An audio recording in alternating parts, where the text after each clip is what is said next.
We've got a lot on our agenda, and there's both fantastically interesting presentations there. And we're going to, unfortunately today, have to cut the discussion ever so slightly short because the Minister needs to go off at about 20 past 2. But that leaves us, a good half hour, if not longer, for engagement from you. I mean, we've heard a whole number of themes emerge, I think, around the prospects for Latin America being a policy shaper around a whole number of policy areas, and I'd very much like to hear your views about those and the prospects for, how do we make that? How do we make something of that? And how does the UK and the EU make something of that in its relations with Latin America? This point about heterogeneity, is it even useful to talk about the region, as it were, in relation to this debate? But also areas of connectivity and convergence around dealing with the downturn, around trade, around issues of security and climate change. I'm going to throw it open to you for a first round of questions. We'll gather a few, have some reactions, and then I'll throw it open again. So, who'd like to lead off? Over in the corner. And if you could introduce yourself, please. Hi, Rodrigo Aguilera from Chatham House. You mentioned. Yeah. You mentioned these general global issues where there could be some degree of cooperation between the UK and Latin America, or in a more broader sense, Europe and Latin America. But these general issues seem a bit vague and not really specific. I would like to know if there's any more concrete examples of how the region is actually relevant to the UK, especially maybe on a national level. Or it seems to me that for a region to be relevant to another, there has to be either an imminent threat or a golden opportunity. And trade links aren't that important enough to be a golden opportunity yet. And there doesn't seem to be any imminent threat to Europe, or at least from the perspective of Europeans, whereas in the US you would have migration, etc. So could you be a bit more specific? Okay, very good. Take another question. Yep. Andrea Oliva from Twin and Twin Trading. I saw you mention a couple of keywords like poverty, climate change, trade, fair trade, and others. I work for an organization that work with smallholder producers to access the European markets using the fair trade model. And when we implement projects, we found extremely challenging to fundraise money for Latin America. It's different than Africa. So I was wondering, what do you think is the future of the UK funding to implement sustainable development projects in Latin America rather than the current funding focus on military activities as the one that was mentioned for Colombia? Okay, very good. And just behind. Robert Sharp from English Pen.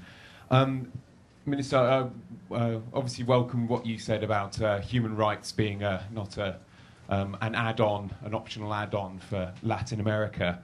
And also, Michael, you said that that's a place where Latin America could be a policy shaper. But then you went on to talk about how it was actually the EU that was driving human rights, the protection of human rights in Europe. And then we also heard that the European influence was waning in Latin America. So I'm just wondering where our leverage, where our influence on in terms of human rights will actually come from, especially as the other speaker says, maybe even trade influence is waning as well. Great. This side and then back over here.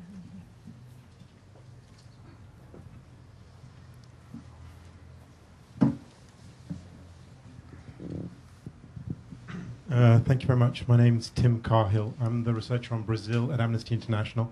I just wanted to follow on a bit from the last question. First of all, welcome the central role that was given to human rights in the presentation, Minister. And Two issues really. One is to come back to this concept of public security and how central the whole issue of violence is, and what role the UK government can do in terms of looking at a more broader kind of policy intervention in terms of support. I know from past there have been kind of small interventions in terms of helping rather individual cases in terms of like prison guard training and stuff like that, but a more kind of structural contribution to the creation of policy. And secondly, a more important point, I'd like to ask, in terms of Latin America as a policy shaper, and more specifically Brazil, I wonder if you could comment on President Lula's contribution recently in his speech at the UN Human Rights Council. I don't know if you know where the Brazilian position on voting on a number of human rights related issues, specifically on issues like Sri Lanka, Sudan, North Korea and Zimbabwe, haven't always followed those of the human rights lobby, shall we say, either abstaining or voting against, with this concept at the heart of their policy, an old concept but which is being reinforced now, that countries should take their own responsibility for their internal human rights issues, and these aren't issues for international fora. And I wonder if this is the message that Brazil is pushing, possibly with an interest for its own political lobby to gain a position on a South-South ticket for a permanent seat of the UN Security Council. Whether this might be a threat to the international debate on human rights. Very good. Liam, we have one over here, one in the centre, and then one over there, and then I'll close it for this time, and we'll come back if we have time. Sorry, we only have one microphone going around, so bear with us. Thank you. Hi, my name's Claire Dixon, and I'm head of Latin America at CAFOD, which is the Catholic Aid Agency. I very much appreciated both of the presentations. And clearly there has been good news in the process of democratization in Latin America over the last 30 years. But I would say that it is a bit early to be complacent and kind of congratulatory, because I came back day before yesterday from 3 weeks in Latin America, where I started off in Lima just at the time of the troubles in the Amazon, and I left on Friday from Guatemala, having been in El Salvador at the time of the coup in Honduras. So I think just the sense there of just how stable those democracies are. Certainly being in El Salvador at the time of the coup last Sunday, there was a sense of a shiver down the spine of very many people, whilst regarding what happened as much as, a huge, completely turning over of history, completely anachronistic. There was still sufficient fear within places like El Salvador and other countries that actually there is this very, very resistant elite that Mike mentioned, which does seem to see Reds under the beds at every turn, and particularly Chavez under the bed. And I just wondered also, in terms of the poverty reduction, whilst there have been changes, I could say that whilst there was one Comas and San Juan de Lurigancho and Canto Grande, there are now new ones.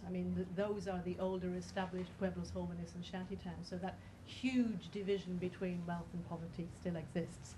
And so it's really a question of, having said that there is a recognition that there is this creativity, the civil society, the role that it can play in the stabilization of democracy. I just wondered, Chris, whether you see that there is a real role for the British government, for Britain to play in strengthening and ensuring that there is some real bedding down of that democracy.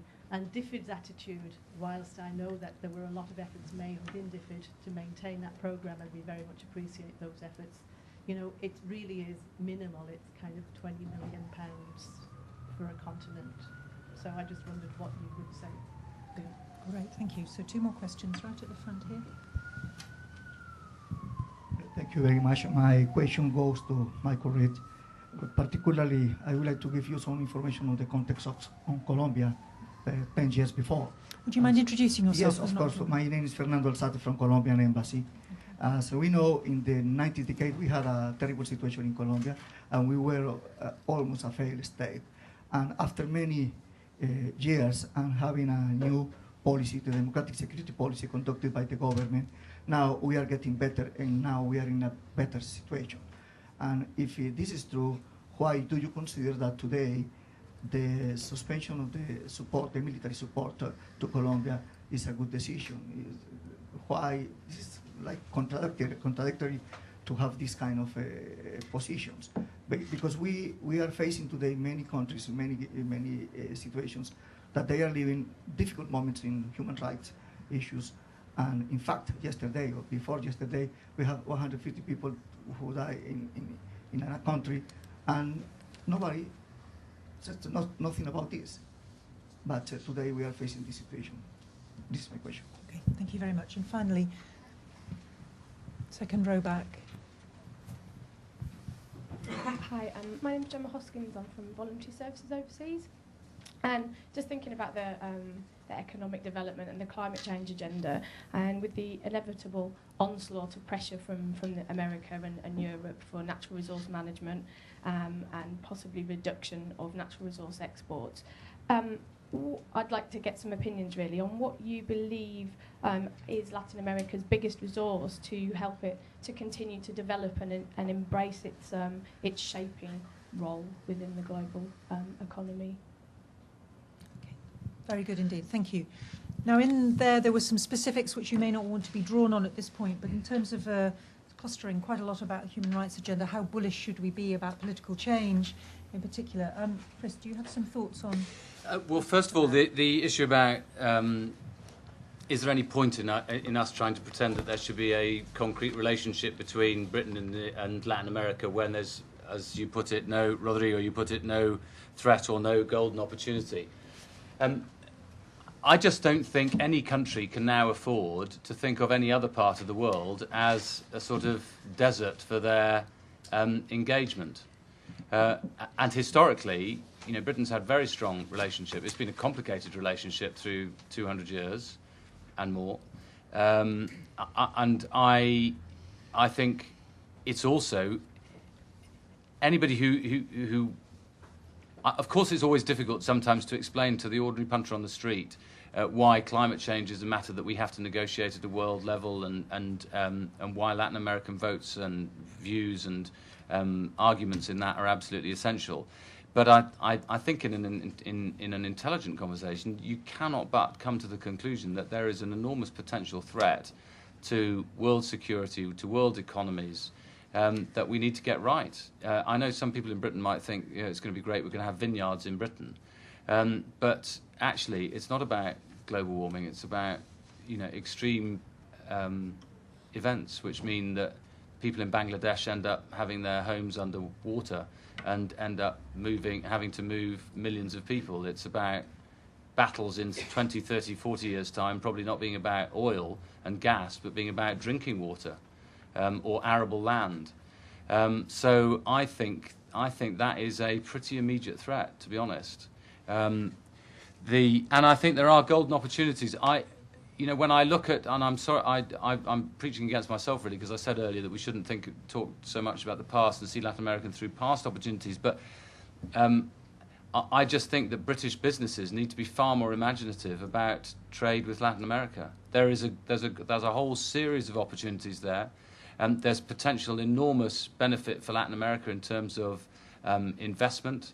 And I think British businesses, it's as if we sort of decided, we'll leave it to the Spanish or something, or somebody else. Somebody else is going to do it. And I think that we need a bit more kind of imagination around that.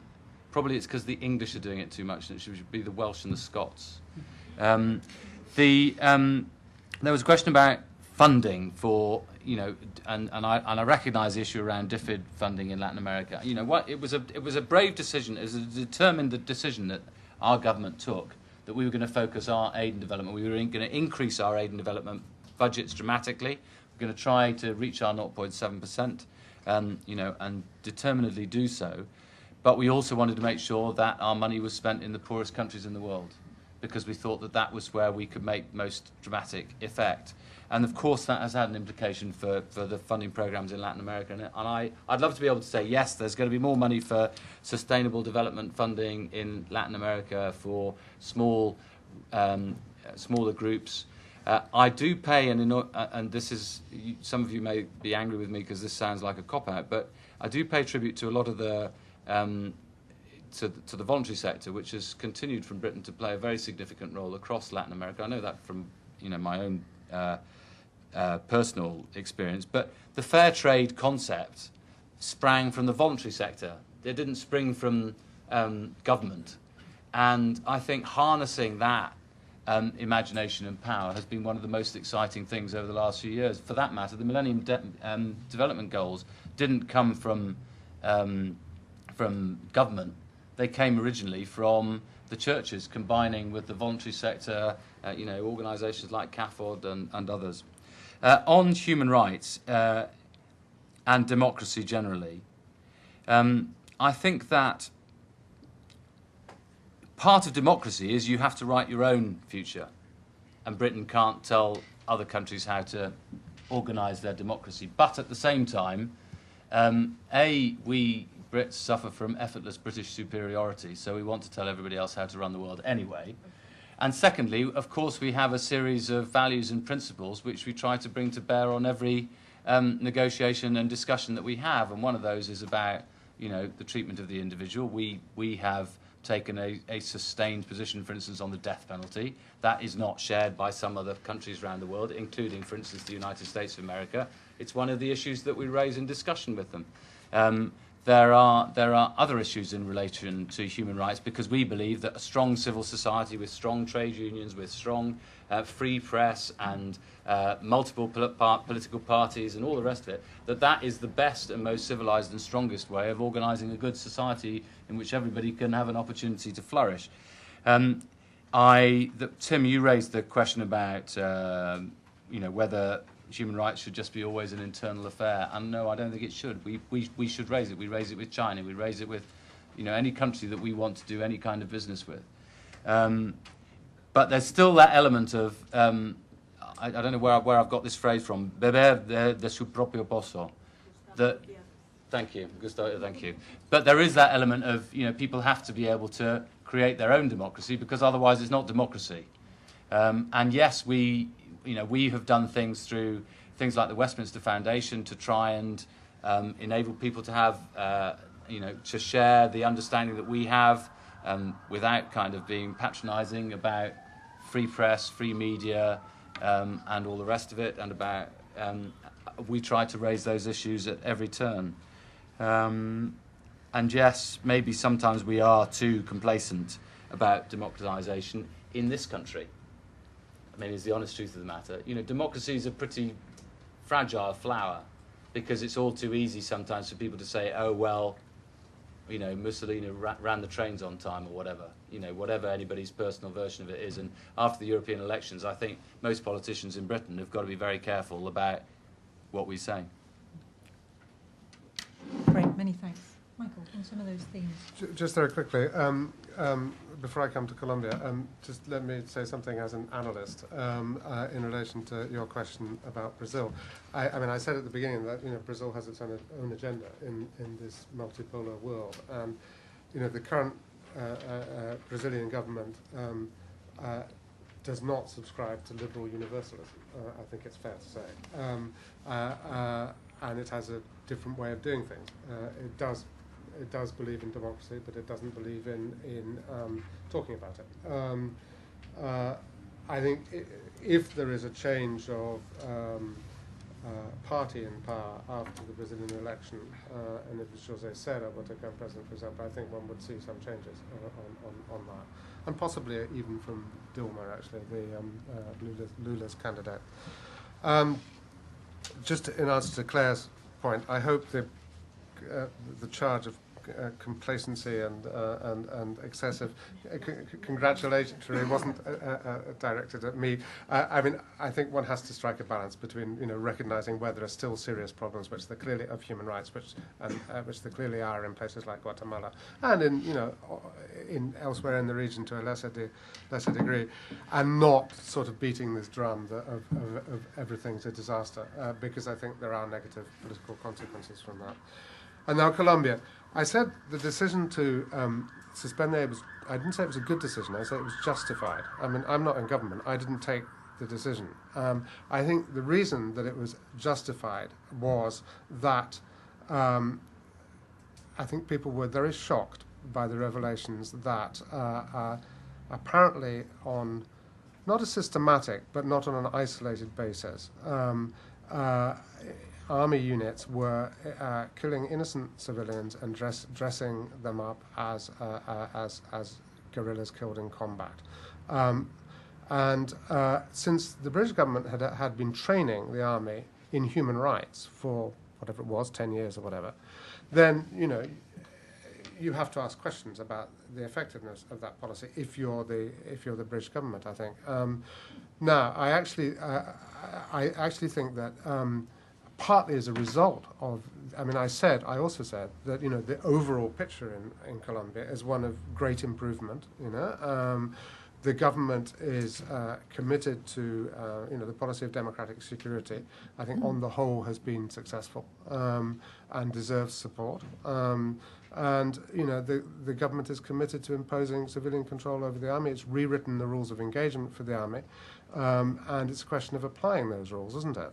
No, so I also said that I think in view of all those things, I think it would be appropriate for the government to review that decision, because I think there are arguments for having made the point, for having resuming a program which I think has been constructive. Can I just add 2 points? The word heterogeneity, which I always find difficult to say, but actually my experience of Latin America, or my feeling about Latin America, is that it doesn't often recognise its own heterogeneity enough. And so, for instance, the rights of indigenous peoples, I think, are important. I was very, very struck, again, I'm harking back to my past, my childhood virtually, but in 1986, visiting indigenous peoples right in the north of Argentina. They were all Anglican, I think, because we Brits got there first.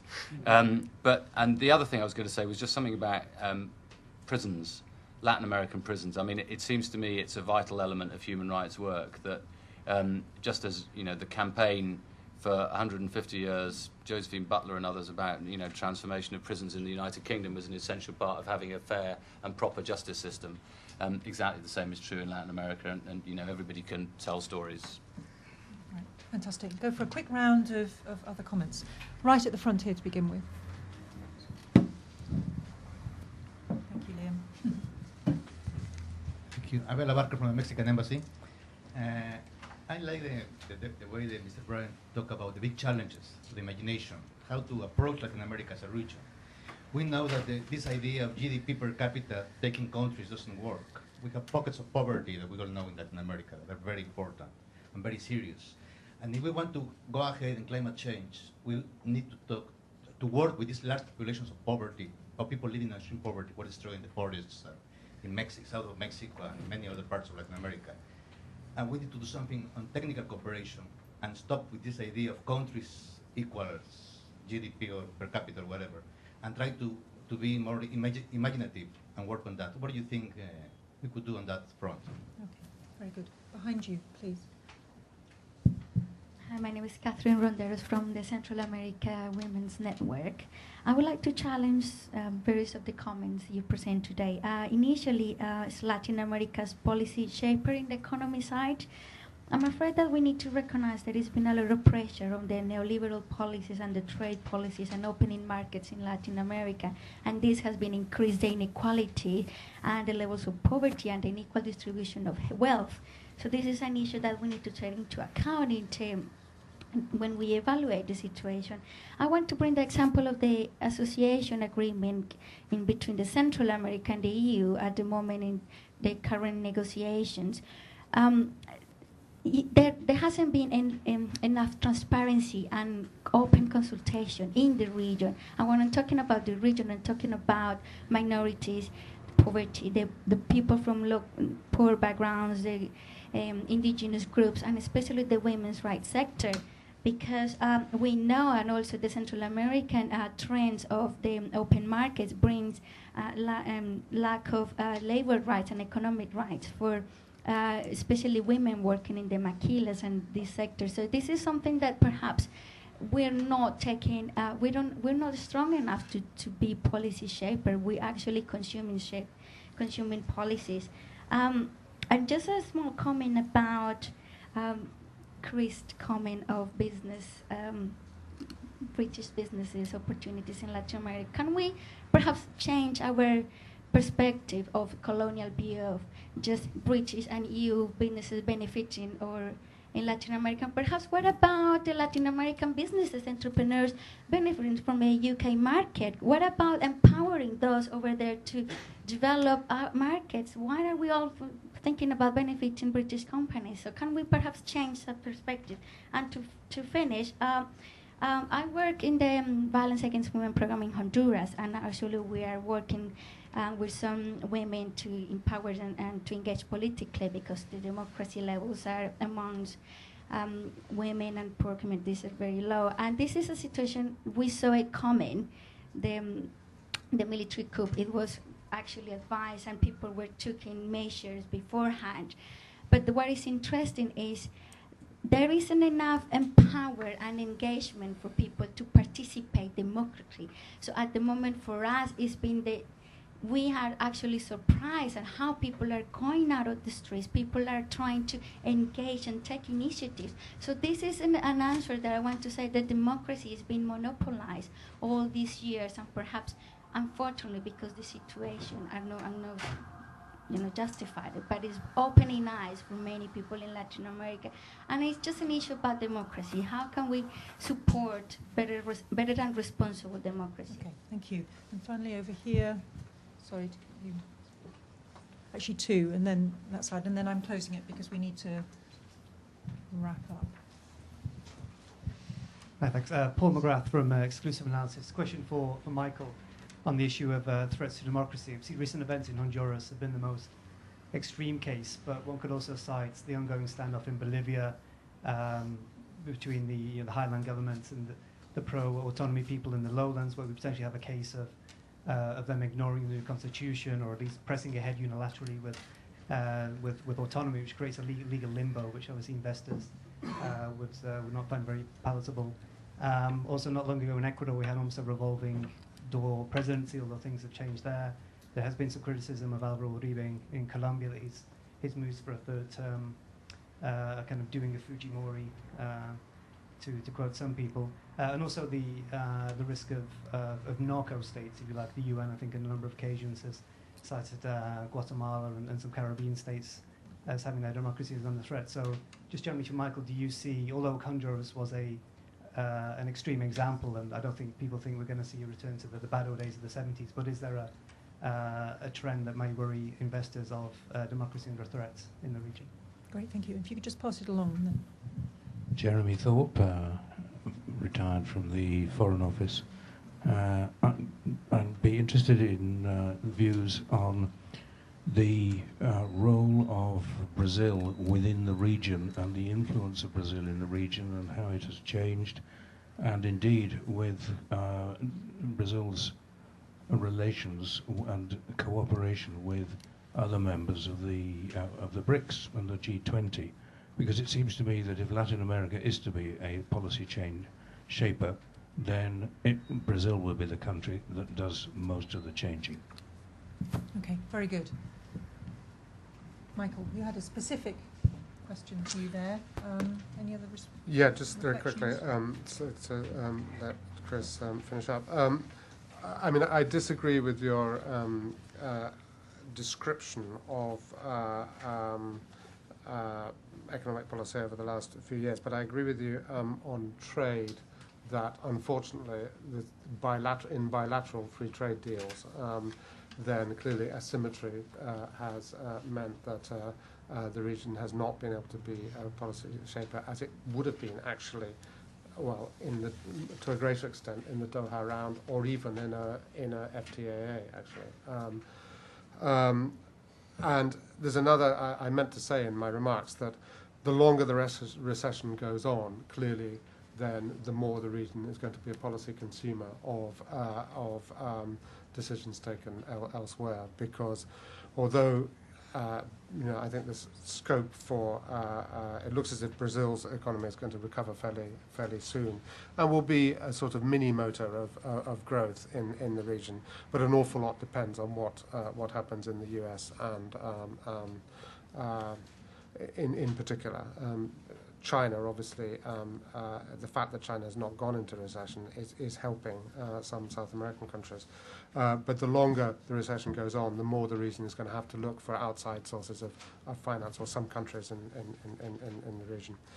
And threats to democracy, I think there are, Honduras aside, I think there are two main threats. One is organized crime and its links to political power or military power, and the second is overmighty presidents and the temptation of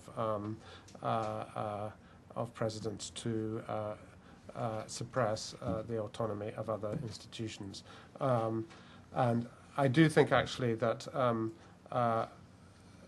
the economic cycle will slightly decrease the risk of overmighty presidents, because incumbent presidents have been remarkably popular in the last few years in Latin America because of economic good times. They will be much less popular in the next few years, and that applies irrespective of political position. Very good. Some last thoughts? Yes, first of all, on British colonial businesses, it's a fair point about, it shouldn't just be about Britain trying to, build its economic future off the back of other people in Latin America. That's one of the things I was trying to say, really.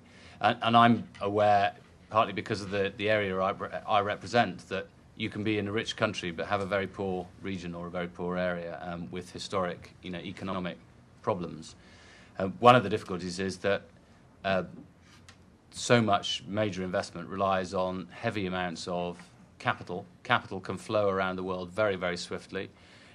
There's a temptation for everybody to be retreating to the bargain basement rather than to the area of adding value. I think this is one of the challenges that Mike pointed to earlier in terms of education in Latin America, that one of the big challenges is going to be creating, universities that are in the top 10 research universities in the world. If you want to be able to develop from great idea to economically developed idea. Britain historically hasn't been all that good at that either. We produce, I think I'm right in saying, more Nobel Prize winners than any other country per head of population, but we're still not very good at taking that to patented and developed economic idea. So I think that there is a real challenge for Latin America to be able to do that, and I suspect, obviously Brazil, Mexico, Argentina, these are the three countries that are most likely to be leading in that way, but actually you need to be able to do that on a pan-Latin American basis as well, I think.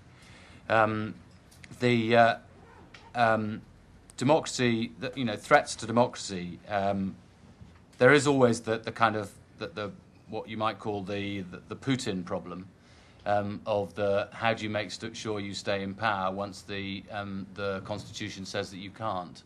I'm just glad that the Constitution in Britain doesn't have such rules. Because obviously I do intend to stay in the job next year beyond the fixed date that you gave me, Mike. And I think it's extremely likely I will. But there is an issue about how do you make democracy, and again, I don't say this in an arrogant way because Britain, somehow suggesting we've sorted it out and nobody else has in the world. How do you make it resilient? Chile had a very resilient democracy for the vast majority of the 20th century, and then it had a big problem. And we could brow about what happened during that period, but making sure that democracy has strong roots is quite a difficult one, and just having people elected doesn't necessarily make you a democracy. It's about whether you are sharing power or whether you're taking power away. Whether once you've got your mandate, you just use your mandate and potentially then end up abusing your mandate, or whether you are still empowering people to live, better, more creative, more successful, more prosperous, more peaceful lives. And I think in the end, those are that's where we have to look. It's at the end results that there are for ordinary people. And that's why I was really trying to point to some of the issues in terms of security and personal freedom, because those are the issues that so many people raise across the whole of Latin America about whether they feel safe from kidnapping or violence at home or, you know, robbery or human rights abuses or whatever. For that, you need a very strong set of civil society, which is not just about democratic bodies, it's about all the other bodies that enable that democracy to function and to be deeply rooted. I'd say these things, incidentally, just as much in Russia as I would in Latin America, and for that matter, other countries as well. Just on Honduras, I think it did come to, notwithstanding the fact that many of us had seen that there were problems coming along the track, it nonetheless felt like a big shock. And in many ways, I think that the Organisation of American States has played an increasingly and more significant and more mature role. It did last year. In different circumstances, it has again this year. We're glad of that because in the end, it's not going to be, you know, Britain condemning a coup in Honduras that is going to make the dramatic difference to whether or not the political class in Honduras said yes, all right, the president can come back or not. Many of these solutions have got to be within the hands of Latin America, because I return to one of the fundamental things that I was trying to say, which is that this should be about Latin America writing its own history. We want to be there with you.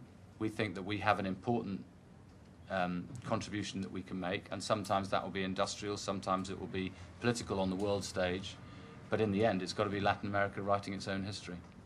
Thank you very much indeed. One of the areas of thinking we've been doing in ODI recently focuses on the vision that Europe has for itself as a kind of global actor within the development space, and the need for that vision to evolve. It's an interesting question of how Latin America is a region of, with such history and also real-time vibrancy and learning, what kind of vision it has for itself as an actor on the global stage and within the development space. And I think this is a project we'll continue to reflect on. I want to thank the Minister, Chris Bryant, Michael Reid, very, very much, I think, for an incredibly thought-provoking discussion today, and for all of you for coming along and adding your contributions. We hope to see you again at ODI very soon. Thanks very much.